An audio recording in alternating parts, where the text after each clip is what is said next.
ನಮಸ್ಕಾರ ವಿದ್ಯಾರ್ಥಿಗಳೇ. ನಾವು ಪ್ರತಿಯೊಬ್ಬರೂ ಸಹಿತವಾಗಿ ಯಶಸ್ಸನ್ನು ಬಯಸ್ತೀವಿ. ಯಶಸ್ಸು ಬಹಳ ಸಹಜವಾಗಿ ನಮ್ಮ ಹತ್ರ ಬರೋದಿಲ್ಲ ಅಥವಾ ನಮ್ಮ ಬಾಗಿಲನ್ನು ಬಡಿಯೋದಿಲ್ಲ. ಅದು ಕಂದಾಯವನ್ನು ನಿರೀಕ್ಷಣೆ ಮಾಡ್ತದೆ, ಅರ್ಥಾತ್ ಟ್ಯಾಕ್ಸ್ ಅನ್ನು ನಿರೀಕ್ಷಣೆ ಮಾಡ್ತದೆ. ಇಲ್ಲಿ ಕಂದಾಯ ಅಥವಾ ಟ್ಯಾಕ್ಸ್ ಅಂದರೆ ನಮ್ಮ ಮೌಲ್ಯಗಳನ್ನು ಅದು ಆಶಿಸ್ತದೆ. ಯಾವಾಗ ನಮ್ಮಲ್ಲಿ ಮೌಲ್ಯಗಳು ಇರ್ತದೆ, ಮೌಲ್ಯಗಳನ್ನು ಧಾರಣೆ ಮಾಡಿದ್ದೀವಿ, ಆ ಮೌಲ್ಯಗಳಿಗೆ ಅನುಸಾರವಾಗಿ ನಾವು ಯಶಸ್ಸನ್ನು ಪಡಿತಾ ಹೋಗ್ತೀವಿ ಸ್ನೇಹಿತರೆ. ಅದರಲ್ಲಿ ನಾವು positive thinking and constructive thinking ಅಂತ ಹೇಳಿ ಕರಿತೀವಿ. ಪಾಸಿಟಿವ್ ಅಂತ ಹೇಳಿದ್ರೆ ಸಕಾರಾತ್ಮಕವಾಗಿ ಚಿಂತನೆ ಮಾಡ್ತಕ್ಕಂಥದ್ದು. ಕನ್ಸ್ಟ್ರಕ್ಟಿವ್ ಥಿಂಕಿಂಗ್ ಅಂತ ಅಂದರೆ ರಚನಾತ್ಮಕವಾಗಿ ನಾವು ಚಿಂತನೆಯನ್ನು ಮಾಡ್ತಕ್ಕಂಥದ್ದು ಸ್ನೇಹಿತರೆ. ಹಾಗಾಗಿ ನಾವು ಸಕಾರಾತ್ಮಕವಾಗಿ ನೋಡ್ತಕ್ಕಂಥ ದೃಷ್ಟಿಕೋನವನ್ನು ನಾವು ಕಲ್ತ್ಕೊಳ್ಬೇಕಾಗ್ತದೆ ಸ್ನೇಹಿತರೆ. ಉದಾಹರಣೆಗೆ ಹೇಳೋದಾದರೆ ಸ್ನೇಹಿತರೆ, ನಾವು ಎಲ್ರಿಗೂ ಸಹಿತವಾಗಿ ಅರ್ಧ ಕಪ್ ಟೀ ಕೊಡೋಣ ಒಂದು 10 ಜನಕ್ಕೆ. ಅರ್ಧ ಕಪ್ ಟೀ ಕೊಟ್ಟಾಗ ಕೆಲವರು ಯೋಚನೆ ಮಾಡ್ತಾರೆ, ಅಯ್ಯೋ ನನಗೆ ಅರ್ಧ ಕಪ್ ಕೊಟ್ಟಿದ್ದಾರಲ್ಲ, ಇನ್ನರ್ಧ ಖಾಲಿ ಇದೆಯಲ್ಲ ಅಂತ ಯೋಚನೆ ಮಾಡ್ತಾರೆ. ಇನ್ನು ಕೆಲವರು ಅರ್ಧ ತುಂಬಿದೆ ಅಂತ ಯೋಚನೆ ಮಾಡ್ತಾರೆ. ಇಷ್ಟೊಂದು ಕೊಟ್ಟಿದ್ದಾರಲ್ಲ, ಅರ್ಧ ತುಂಬಿದೆಯಲ್ಲ ಅಂತ ಹೇಳಿ ಅವ್ರು ಯೋಚನೆ ಮಾಡ್ತಾರೆ. ಅರ್ಧ ತುಂಬಿದೆ ಅಂತ ಯೋಚನೆ ಮಾಡೋದು ಸಕಾರಾತ್ಮಕ ಚಿಂತನೆ, ಪಾಸಿಟಿವ್ ಥಿಂಕಿಂಗ್. ಅರ್ಧ ಖಾಲಿ ಇದೆ ಅಂತ ಯೋಚನೆ ಮಾಡ್ತಕ್ಕಂಥದ್ದು ನೆಗೆಟಿವ್ ಥಿಂಕಿಂಗ್ ಸ್ನೇಹಿತರೆ. ಹಾಗಾಗಿ ನಾವು ಅರ್ಧ ಖಾಲಿ ಇದೆ ಅಂತ ಯೋಚನೆ ಮಾಡ್ತಕ್ಕಂಥವ್ರು ಯಾವಾಗಲೂ ಸಮಸ್ಯೆಗಳನ್ನ ಚಿಂತನೆ ಮಾಡ್ತಕ್ಕಂಥವ್ರು. ಅರ್ಧ ತುಂಬಿದೆ ಅಂತ ಯೋಚನೆ ಮಾಡ್ತಕ್ಕಂಥವ್ರು ಯಾವಾಗಲೂ ಸಮಸ್ಯೆಗಳನ್ನ ಪರಿಹಾರಾತ್ಮಕವಾಗಿ ಚಿಂತನೆ ಮಾಡ್ತಕ್ಕಂಥವ್ರು. ಸಮಸ್ಯೆಯನ್ನ ಸಮಸ್ಯೆಯಾಗಿ ಚಿಂತನೆ ಮಾಡಿದಾಗ ನಾವು ಜೇಡರ ಉಳುವಿನಂತೆ ಮಧ್ಯ ಸಿಕ್ಕಾಕೊಳ್ತೀವಿ.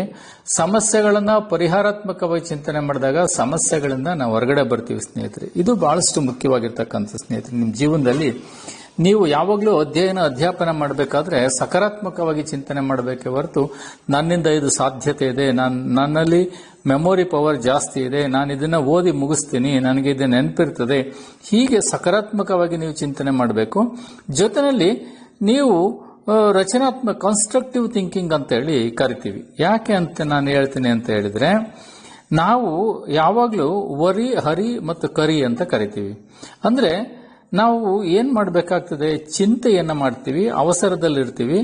ಇಲ್ಲ ಅಂತಂದ್ರೆ ಜಾಸ್ತಿ ನಾವೇನ್ ಮಾಡ್ತೀವಿ ಅಂದ್ರೆ ಊಟ ಮಾಡೋದು, ತಿನ್ನೋದು, ಸೋಮಾರಿತನ, ಇದರಲ್ಲೇ ಕಾಲ ಕಳಿತೀವಿ. ಹಾಗಾಗಿ ಈ ಮೂರರ ಬಗ್ಗೆಯೂ ನಾವು ಎಚ್ಚರಿಕೆಯಿಂದ ಇರಬೇಕು ಸ್ನೇಹಿತರೆ. ಹೊರಿ, ಹರಿ ಮತ್ತು ಕರಿ, ಚಿಂತೆ, ಅವಸರ ಮತ್ತು ನಾವು ತಿಂತಕ್ಕಂಥ ಆಹಾರದ ತಿನಿಸುಗಳು ಅಂತ ಕರೆಯಲಾಗ್ತದೆ. ನಾವು ಚಿಂತನೆಯಲ್ಲೇ ಬದಲಾವಣೆಯನ್ನು ಮಾಡ್ಕೊಳ್ಬೇಕಾಗ್ತದೆ. ಅರ್ಥಾತ್ ಇದನ್ನು ಹೇಗೆ ಪರಿಹಾರ ಮಾಡಬೇಕು, ನಾವು ಯಾವ ರೀತಿಯಲ್ಲಿ ಈ ಸಮಸ್ಯೆಗಳಿಂದ ಹೊರಗಡೆ ಬರಬೇಕು ಅಂತೇಳಿ. ಅಂದ್ರೆ ನಿಮ್ಗೆ ಉದಾಹರಣೆ ಹೇಳೋದಾದ್ರೆ, ಕೆಟ್ಟದ್ದು ಎನ್ನುವುದು ಯಾವುದು, ಹೇಗಿರಬಹುದು, ಅಥವಾ ಅದಕ್ಕೆ ನಾವು ಏನ್ ಮಾಡಬೇಕಾಗ್ತದೆ, ಅದಕ್ಕೆ ಪರಿಹಾರವನ್ನು ನಾವೇ ಕಂಡುಹಿಡಬೇಕಾಗ್ತದೆ. ಇಷ್ಟಕ್ಕೂ ಕೆಟ್ಟದ್ದರಿಂದ ಏನೆಲ್ಲ ಸಮಸ್ಯೆಗಳು ಬರ್ತದೆ, ಆ ಸಮಸ್ಯೆಗಳಿಂದ ಪಾರಾಗುವ ಅವಕಾಶಗಳೆಂಥದ್ದು ಅಂತೇಳಿ ಚಿಂತನೆ ಮಾಡಬೇಕು ನಾವು. ನಿಮ್ಮ ಚಿಂತೆಗಳನ್ನು, ಆತಂಕಗಳನ್ನ ನಾವು ಕಾಳಜಿಯಲ್ಲಿ ಬದಲಾಯಿಸಿಕೊಳ್ಬೇಕು, ಅಥವಾ ಪರಿಹಾರಗಳನ್ನು ಹುಡುಕುವ ರೀತಿಯಲ್ಲಿ ಚಿಂತನೆಯನ್ನ ನಾವು ಮಾಡಬೇಕು. ಚಿಂತೆಯ ಜಾಗಕ್ಕೆ ಕಾಳಜಿಯನ್ನ ತಂದು ನಿಲ್ಲಿಸಿ. ನಮಗೆ ಚಿಂತೆ ಇದೆ ತಾನೆ, ಆ ಚಿಂತೆಯಲ್ಲಿ ಕಾಳಜಿಯನ್ನ, ಅಂದ್ರೆ ನಾನು ಏನ್ ಮಾಡಬೇಕು, ಯಾವ ರೀತಿ ಮಾಡಬೇಕು, ಯಾವ ರೀತಿ ರಕ್ಷಣೆ ಮಾಡಬೇಕು, ಯಾವ ರೀತಿ ಮುಂದೆ ಬರಬೇಕು, ಹೀಗೆ ಕಾಳಜಿಯ, ಚಿಂತೆಯ ಜಾಗಕ್ಕೆ ಕಾಳಜಿಯನ್ನ ತೆಗೆದುಕೊಂಡು ಬಂದಿ ಸ್ನೇಹಿತರೆ. ಹಾಗೇನೆ ಜವಾಬ್ದಾರಿಯಿಂದ ಇರೋದನ್ನ ಕಲ್ತ್ಕೊಳ್ಬೇಕಾಗ್ತದೆ. ಇದೇನಾಗುತ್ತೆ, ನಾನು ಏನು ಮಾಡೋದಿಲ್ಲ, ಅಥವಾ ಚಿಂತೆಗೂ ಕಾಳಜಿಗೂ ಏನು ವ್ಯತ್ಯಾಸ ಇದೆ. ಹಾಗೇನೆ ಸಮಸ್ಯೆಗಳನ್ನ ಭಾವುಕ ಮಟ್ಟದಲ್ಲಿ ಪರಿಹರಿಸಲು ಸಾಧ್ಯವಾಗೋದಿಲ್ಲ ಸ್ನೇಹಿತರೆ. ಸಮಸ್ಯೆಗಳನ್ನ ಭಾವುಕತೆಯಲ್ಲಿ ಪರಿಹಾರ ಮಾಡಲಿಕ್ಕೆ ಸಾಧ್ಯತೆ ಇಲ್ಲ. ಅದನ್ನ ಸೃಜನಶೀಲತೆಯಿಂದ, ಕಾಳಜಿಯಿಂದ ಅದನ್ನ ಪರಿಹಾರವನ್ನ ಮಾಡಬೇಕಾಗ್ತದೆ ಸ್ನೇಹಿತರೆ. ಯಾವಾಗ್ಲೂ ನಾವು ಮೀನಾಮೇಷವನ್ನು ಎಣಿಸಬಾರ್ದು. ಇದನ್ನ ಮಾಡಿದ್ರಾಗೆ, ಅದನ್ನ ಮಾಡಿದ್ರೆ, ಯಾವುದಾದ್ರೂ ಒಂದು ನಿರ್ಧಾರವನ್ನ ತೆಗೆದುಕೊಳ್ಬೇಕೇ ಹೊರತು ಅದನ್ನ ಮುಂದೂಡುವ ಪ್ರವೃತ್ತಿಯಾಗಿ, ತಪ್ಪಿಸಿಕೊಳ್ಳುವ ಪ್ರವೃತ್ತಿಯಾಗಲಿ ಇರಬಾರ್ದು ಸ್ನೇಹಿತರೆ. ಹಾಗಾಗಿ ಈ ಕೆಲವು ಮೌಲ್ಯಗಳನ್ನ ನಮ್ಮ ಜೀವನದಲ್ಲಿ ಧಾರಣೆ ಮಾಡಬೇಕು ಸ್ನೇಹಿತರೆ. ಯಾವುದು? ಅನಲೈಸ್, ಆಕ್ಟಿವೈಸ್, ರಿಯಲೈಸ್, ಮೋಟಿವೈಸ್, ಕ್ರಿಟಿಸೈಸ್ ಅಂತ ಕರಿತೀನಿ. ಇದು ಮುಂದಿನ ದಿನಗಳಲ್ಲಿ ನಾನು ಹೇಳ್ತೀನಿ. ಬಟ್ ಈ ಮೌಲ್ಯಗಳನ್ನ ನೆನಪಿಟ್ಕೊಂಡ್ರಿ ಸ್ನೇಹಿತರೆ. Analyse, activise, realise, motivise and criticise ಅಂತ ಇರ್ಲಿ ಸ್ನೇಹಿತರೆ. ಆದ್ರೆ ನಾವು ಚಿಂತೆಯನ್ನ ಕಾಳಜಿಯ ರೂಪದಲ್ಲಿ ಅಥವಾ ಮೀನಾಮೇಷವನ್ನ ಎಣಿಸಬಾರದು. ತಕ್ಷಣ ನಿರ್ಧಾರಗಳನ್ನ ತೆಗೆದುಕೊಳ್ಬೇಕು ಮತ್ತು ಯಾವಾಗಲೂ ನಮಗೆ ಬರ್ತಕ್ಕಂಥ ಸಮಸ್ಯೆಗಳನ್ನು ನಾವು ಪರಿಹಾರಾತ್ಮಕವಾಗಿ ಆಲೋಚನೆಯನ್ನು ಮಾಡಬೇಕು ಅನ್ನೋದಕ್ಕೆ ನಿಮಗೆ ಒಂದು ದೃಷ್ಟಾಂತವನ್ನು ಹೇಳಲಿಕ್ಕೆ ಬಯಸ್ತೀನಿ ಸ್ನೇಹಿತರೆ. ಒಬ್ಬ ಪರ್ವತಾರೋಹಿ ಅಥವಾ ಪರ್ವತವನ್ನು ಹತ್ತಬೇಕು, ನಾನು ಹಿಮಾಲಯವನ್ನು ಹತ್ತಬೇಕು, ನಾನು ಸಾಧನೆ ಮಾಡಬೇಕು ಅಂತಕ್ಕಂಥ ಒಬ್ಬ ಯುವಕ ಇದ್ದ. ಅವನು ಬಹಳಷ್ಟು ತರಬೇತಿಯನ್ನು ಪಡ್ಕೊಂಡ. ಅನೇಕ ರೀತಿಯಾಗಿ ಯಾವ ರೀತಿಯಲ್ಲಿ ಟ್ರೆಕ್ಕಿಂಗ್ ಹೋದ, ಬೇರೆ ಬೇರೆ ಕಡೆ ಹೋಗಿ ಅವನ್ನೆಲ್ಲವನ್ನೂ ಕಲ್ತ್ಕೊಂಡ. ಯಾವ ರೀತಿಯಲ್ಲಿ ನಾವು ಬೆಟ್ಟ ಗುಡ್ಡಗಳನ್ನು ಹತ್ತಬೇಕಾಗ್ತದೆ ಅಥವಾ ಐಸ್ ಇದ್ರೆ ಹೇಗೆ ಹತ್ತಬೇಕಾಗ್ತದೆ ಅಂತ. ಹೀಗೆ ಅವನು ಹಲವಾರು ತರಬೇತಿಗಳನ್ನು ಕಲ್ತ್ಕೊಂಡ ಆದ್ಮೇಲೆ ಅವನಿಗೆ ಒಂದಿನ ಅವಕಾಶ ಅವನಿಗೆ ಬಂತು. ಏನು ಅವಕಾಶ ಬಂತು ಅಂತ ಹೇಳಿದ್ರೆ, ಅವನು ಆ ಪರ್ವತಾರೋಹಣವನ್ನು ಮಾಡಬೇಕು ಅಂತಕ್ಕಂಥ ಒಂದು ಅವಕಾಶ ಅವನಿಗೆ ಸಿಕ್ತು. ಯಾವುದು ಪರ್ವತಾರೋಹಣವನ್ನು ಮಾಡ್ತಕ್ಕಂಥ ಕೆಲವು ಸಂಘ ಸಂಸ್ಥೆಗಳು ಇವನು ತರಬೇತಿ ತೆಗೆದುಕೊಂಡಿದ್ದಾನೆ, ಇವನಿಗೆ ಸಹಾಯ ಮಾಡಬೇಕು ಅನ್ನೋದು ಅವರಿಗೆ ಬಹಳಷ್ಟು ಆಸೆ ಇತ್ತು. ಹಾಗಾಗಿ ಅವನ್ನ ಕರೆದ್ಬಿಟ್ಟು ಅವನನ್ನು ಸೆಲೆಕ್ಟ್ ಮಾಡಿದರು.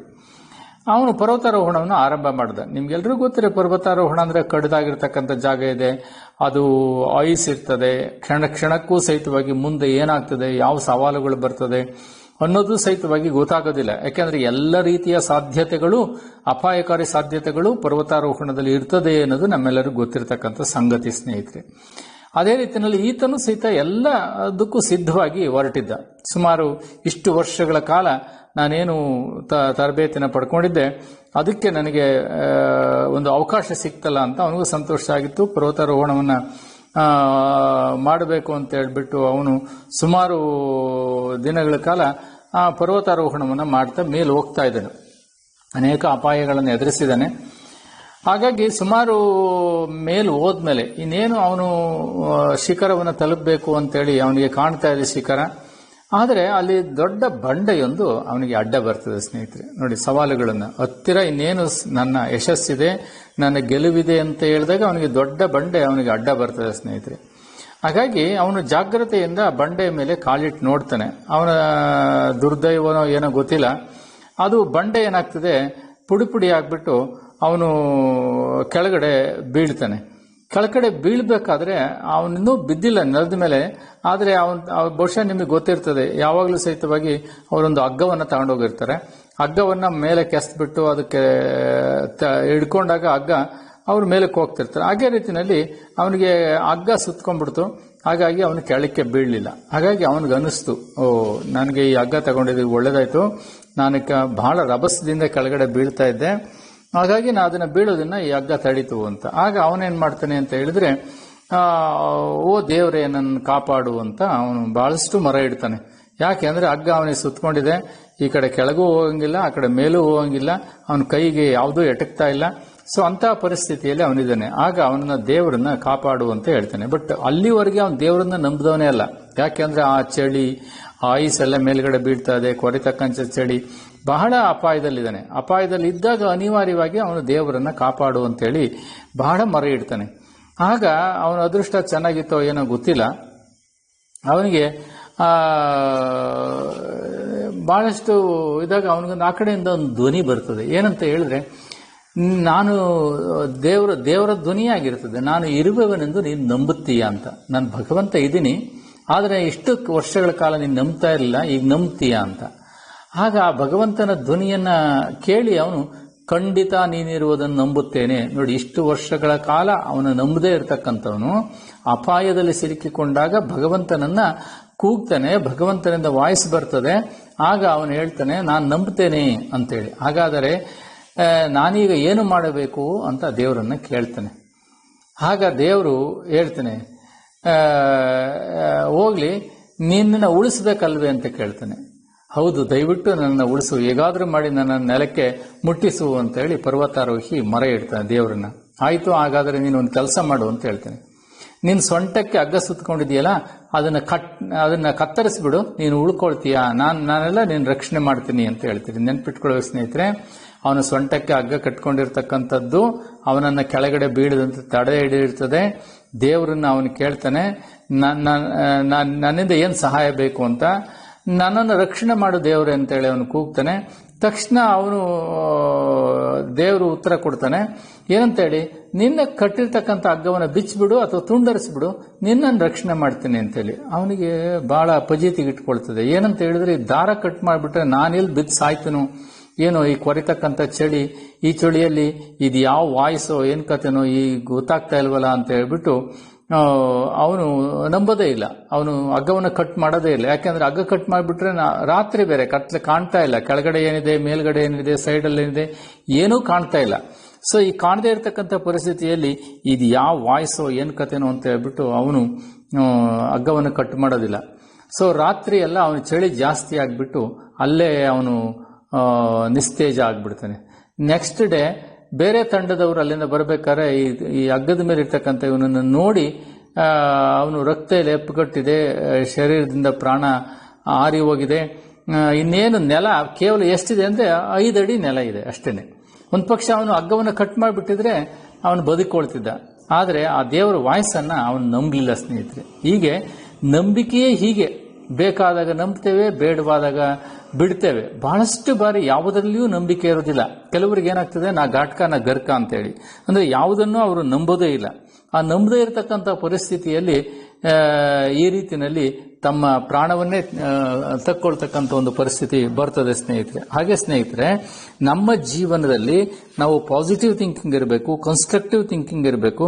ಸಮಸ್ಯೆಯನ್ನ ಪರಿಹಾರಾತ್ಮಕವಾಗಿ ಆಲೋಚನೆ ಮಾಡತಕ್ಕಂಥ ಒಂದು ಸಾಮರ್ಥ್ಯ, ಶಕ್ತಿಯನ್ನ ನಾವು ರೂಢಿಸ್ಕೊಳ್ಬೇಕು ಅಂತ ಹೇಳ್ತಾ ಸ್ನೇಹಿತರೆ, ನಿಮ್ಮೆಲ್ಲರಿಗೂ ಒಳ್ಳೆಯದಾಗಲಿ. ನೀವು ಆ ಪಾಸಿಟಿವ್ ಅಂದ್ರೆ ಸಕಾರಾತ್ಮಕವಾಗಿ ಚಿಂತನೆ ಮಾಡತಕ್ಕಂಥ ಮನಸ್ಥಿತಿಯನ್ನು ರೂಪಿಸ್ಕೊಳ್ಳಿ ಅಂತ ಹೇಳ್ತಾ ಒಳ್ಳೆಯದಾಗಲಿ ಸ್ನೇಹಿತರೆ.